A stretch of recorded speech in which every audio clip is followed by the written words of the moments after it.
నామమునకు మహిమ కలుగును గాక. దేవుని వాక్యం వినిచున్న ప్రేమైన సహోదరి సహోదరులకు దేవుని నామమున శుభాభివందనములు తెలియచేస్తున్నాను. ఈరోజు వేకువన్న మే 19వ తారీఖుది. ఇంటిని గురించి బెంగ పెట్టుకొని ఉన్నావా?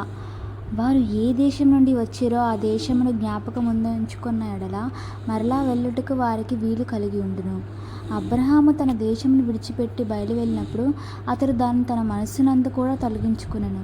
అయితే లోతు భార్య సొదొమను విడిచిపెట్టినప్పుడు ఆమె దానిని తన హృదయంలో నుండి తొలగించుకొనలేదు. కనుక ఆమె వెనుకకు తిరిగి చూచి ఉప్పు స్తంభమాయెను. ఆంగ్ల బైబిల్ నందు పై వాక్యంలో దేశం అను పదము ప్రత్యేకమైన అచ్చులో గుర్తింపబడి ఉన్నది. కాబట్టి ఆ వాక్య భాగమును వారు దేనిని విడిచి వచ్చిరో దానిని జ్ఞాపకం ఉంచుకున్న ఎడల అని చదవవలెను. అనగా మనం మన దేశమును మాత్రమే కాదు కానీ మన ప్రభు మనల్ని విడిచిపెట్టమని చెప్పినదేదైనాను సరే దానిని మనం విడిచిపెట్టవలను. మనం అక్షరానుసారముగా దాన్ని విడిచిపెట్టవచ్చును కానీ అది మన హృదయమునందు ఉండవచ్చును. కొందరైతే తాము విడిచిపెట్టిన త్రాగుడు, పొగ పీల్చుట మొదలగు చెడు అలవాట్లకు తిరిగిపోవుదురు.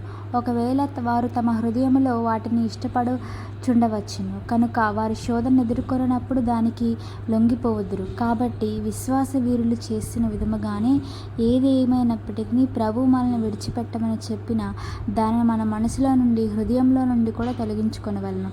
అయితే వారు మరీ శ్రేష్టమైన దేశమును అనగా పరలోక సంబంధమైన దేశమును కోరుచున్నారు.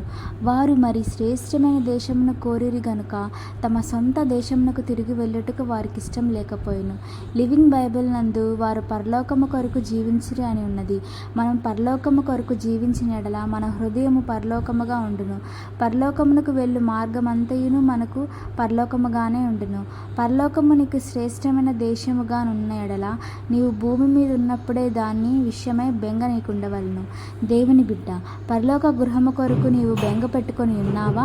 ప్రభు మన కొరకు అక్షయమైనదియు నిర్మలమైనదియు వాడబారనిదినే అయిన స్వాస్యమును సిద్ధపరిచి ఉన్నాడు గనుక నీవు పైనున్న వాటి మీదనే గాని భూ సంబంధమైన వాటి మీద మనసు పెట్టుకొనకము. దేవుని యొక్క పరిశుద్ధ నామమునకు స్తోత్రం. Praise the lord.